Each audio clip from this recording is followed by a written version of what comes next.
Wij hebben met een groep vrouwen en een paar man al jaren een tuin. Dat we eigenlijk van het boerderijke wat daar staat. En die meneer die daar wennen, maar die is dus van die verongelukken. Dus dat huis werd verkocht en wij zijn ons tuin kwijt.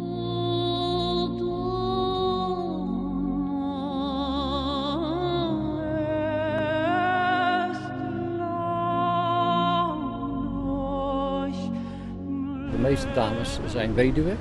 Dus van hen is het ook een heel sociaal iets, hè? Een vriendenclub. Die dan plotseling eigenlijk uit elkaar van.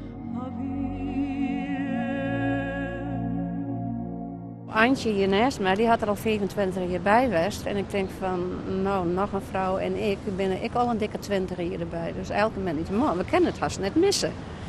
Het is gewoon een gezellige groep mensen, ik mij kwam en het is leuk om te doen. Ik vind het heel erg jammer, want het weer gewoon mijn uitzicht. Mijn je toen altijd naar de tuin en daar wie ik gewoon op insteld. En wat maak je nou?